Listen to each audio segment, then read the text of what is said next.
Thank you very much.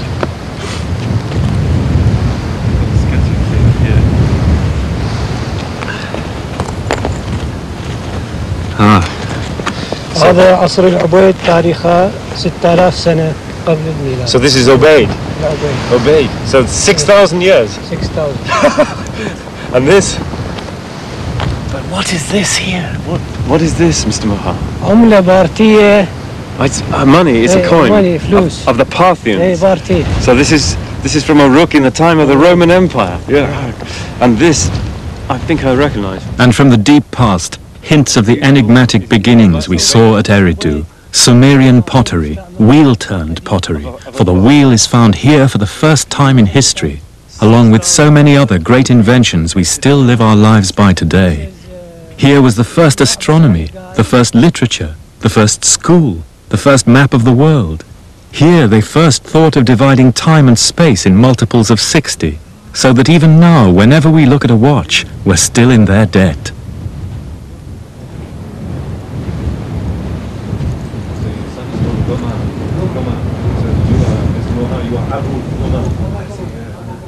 Inside Muha's guest hut, within the old walls, we're the only inhabitants of Ishtar's city tonight. It's wonderful to be here.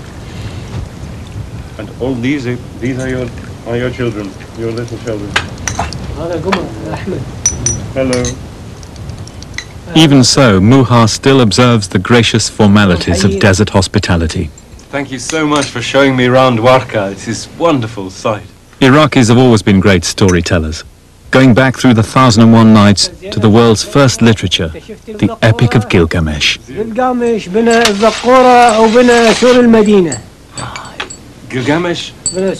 built the walls. Yeah.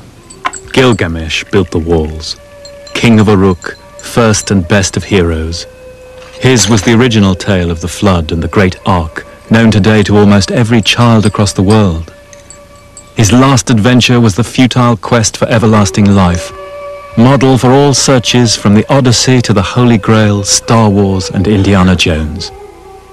And we know his story because of writing.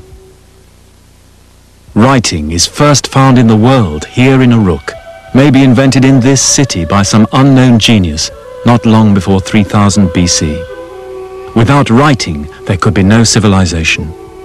And it was through writing that we humans found a kind of immortality, passing on our memory to posterity, so that even now we can go back with them, as they would say, to a far-off day, on a far-off night, in a far-off time, in Uruk, as the scribe writes, Gilgamesh, what you seek you will never find. For when the gods created man, they let death be his lot. Eternal life they withheld. Let your every day be full of joy. Love the child that holds your hand. Let your wife delight in your embrace. For these alone are the concerns of humanity.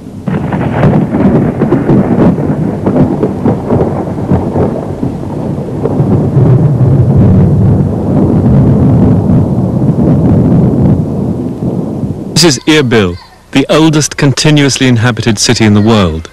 It's one of several mud brick towns in the north of Iraq, which have survived from the age of the first cities right up to our own time. Its great gate has been entered by conquerors from Alexander the Great and Tamerlane to guerrilla armies in the recent wars in Kurdistan.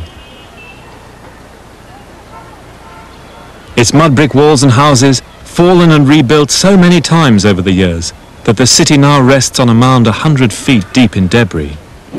Here, at the end of the second millennium AD, is the very image of the first urban life on Earth. Massive burned brick walls towering over the plain.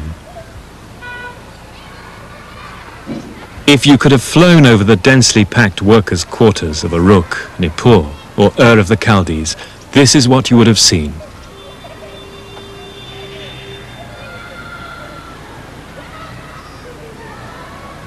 And within the walls of Erbil, we can still get an idea of how people lived and how society was organized in those first cities of old Sumer. For here the past literally is still alive. Inside the old citadel, at Erbil, you find yourself in a maze of narrow lanes and alleyways fanning out from the main gate. And although the mud brick houses on either side have been rebuilt and destroyed countless times over the generations, the pattern of the streets is still essentially the same. There are 800 families here today, that's 4,000 people, organized into neighborhood wards just as they were in Ur and Nippur. So these were small-scale, face-to-face communities which knew each other or were related by kinship or marriage or from the old village, perhaps with a local shrine and a tiny little market, rather like later Islamic cities where each ward had its mosque, its souk and its bath.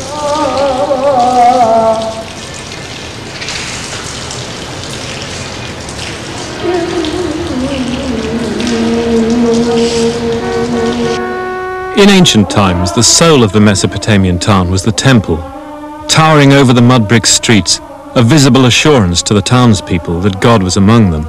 It's still like that today. The Al-Mullah family has run the mosque here in Erbil for 600 years, in just the same fashion in ancient cities like Uruk or Nippur. Single families can be traced over many generations running the main temples.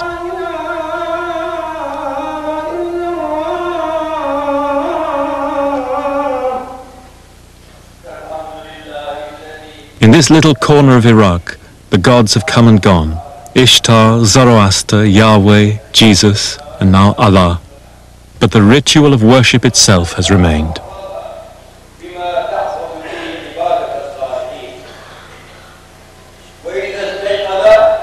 And on this spot where the oracle of the goddess Ishtar once stood, there's been continuous worship for longer than anywhere else in the world.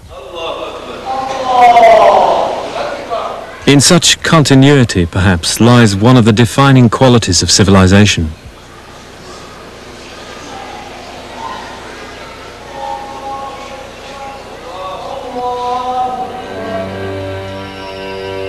Civilization was a great achievement, and the Sumerians were justly proud of it. They loved city life and the luxuries it afforded. But at heart they were a pessimistic people who knew how fragile human achievement could be. On the famous standard from the golden age of the city of Ur, images of war and peace are mysteriously juxtaposed. One of the great Sumerian myths tells how the goddess Inanna brought the arts of civilization from the god of wisdom, Enki of Eridu, like Pandora's box. Here were the delights of society, exquisite craftsmanship, beautiful clothes, the arts of sex and music. But civilization has a darker side, said Enki, which has to be accepted along with the good. There was the art of being mighty, the art of being kind, the art of straightforwardness, the art of deceit, the art of kingship, justice, and the enduring crown.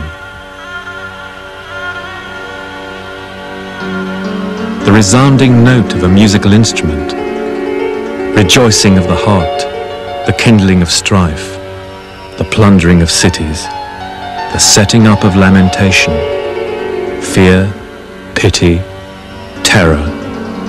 All this is civilization, said the God of wisdom. All this I give you, and you must take it all with no argument, and once taken, you cannot give it back. In around 2000 BC, signs of foreboding swept Sumer.